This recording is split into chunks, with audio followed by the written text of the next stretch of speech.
Welcome to the fourth episode of Carry Hard or Die Trying. I'm your host Weedle, and today we have Justin Killer in the Object 260 on Siegfried Line. Now, Siegfried Line, pretty interesting map in general for heavy tanks, as there's quite a bit you can do depending on the machine you're in. So you're probably going to see quite a few replays from me on this map where I showed how you're playing different positions and things that you can do, and it really just depends on what your tank is capable of. A few times Justin kind of subscribed to my school of driving or aiming, but that's okay. None of us are perfect. Now he's chosen a interesting area to play. It can be really good and really strong. We're going to see why during this match, but one thing to be aware of if you come to this position, Artie likes to sit back here at the A56 area, which gives them line of fire down this little corridor. Now we're going to see how Justin handles that, which for the most part he stays behind the buildings and is able to move up pretty quickly. Now Artie's not something I'm usually too afraid of. He's got a very aggressive IS-7. Now Justin has quite a bit better DPM, and he's definitely going to use that to his advantage. That IS-7 just turned his hull just enough. As you see, it backs up.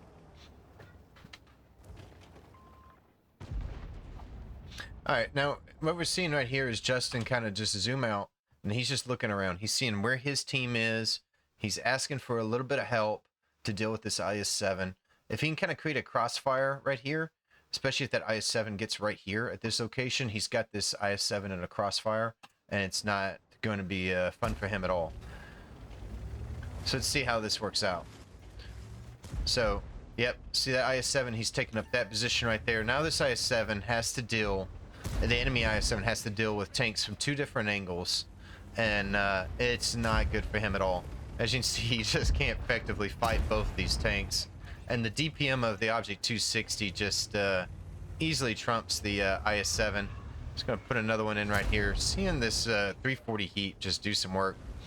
Justin's gonna try the World of Tanks shuffle right here, which is just kind of rotate back and forth and see if you can't present your armor at a weird angle to get a bounce.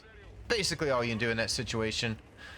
Now we're going to see why this can be so good right here. Okay, what does this allow him to do? Well, one, light tanks love playing this dip right here. And one of the easiest way to counter that is actually if you can take this position right here, you're going to have easy shots here. Now, Justin decides to use an HE round right here. Me personally, at that distance, I would use the APCR round, but the HE will pin the EBR. Now, he does spot the IS-7 there. He's aware of it. He finishes off the 105. Now, this is really good because now this gives his team in the field a chance to play through and flank the enemy team.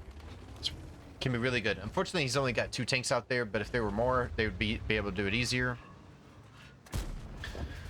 Puts a good shot into the IS-7.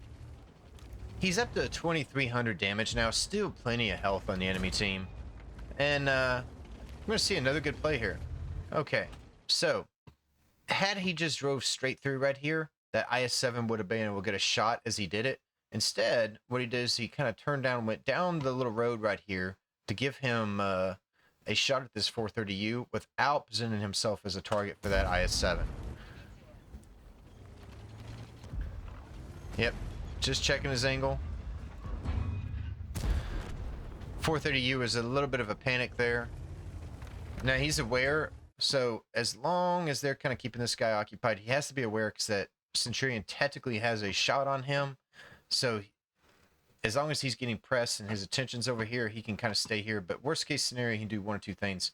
He can kind of move up this way, or he can just back up. Either or. Now we got the Type 5 right here. Now Type 5's a tank you just love to see when you're in Object 260. You got 340 heat pin. So you can easily go through all the flat surfaces on this tank. Good shot, good shot. Get up to 3,700 damage now. Just gonna go for a cupola right here. Fortunately, Russian accuracy is not always great.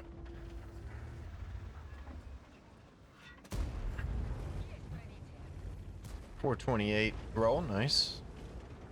He just needs one more in this Type 5. Goes for the Cupola shot. That time gets it. He's up to 4,400 damage. This is a solid game. Nobody would be upset by this game at this point.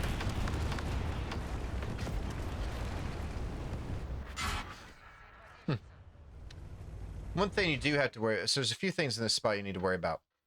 If they got tanks in the mid here, there's a couple of bushes right here that they can kind of shoot down this road. They really weren't doing that this match, so Justin didn't really have to deal with it. But I had no doubt he would have just backed up or went forward. He's got a couple of options he can do.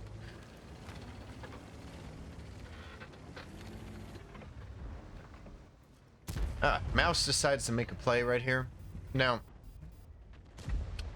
Justin knows all their tanks on their team are spotted, so he's going to now move up, because you do have to kind of worry about this over here. However, keep in mind, his team is now in the field kind of flanking, because he cleared out that light tank that allowed them to progress through the map. Also, he's got the Grill and the Leo that moved up right here. So they pretty much, we know where he knows where everything's at, which allows him to move up and make this play right here. And he's just going to just farm out this mouse. One of those ideal situations where you just love to find a high health tank like this. Now we're going to see how do you deal with a hold down IS-7 from this distance. You don't. Just leave them. You know, when IS-7s take really strong positions like that, just leave them. Go somewhere else. You know, you can beat an IS-7 in a lot of other situations, but you know, when they're in a good one, just don't fight them. Okay. Alright, now we're going to talk about a decision he makes here. Now, we see that the E3's on 909 health. Justin has 2k health. Now, this is kind of important because he knows this E3 can't one-shot him. So, this late in the game, he's just going to take the hit and farm him out. Unfortunately, this did not work out this time. It does not mean it was the wrong play. This is absolutely the right play. And he ends up getting the kill. He's up to 6,700 damage.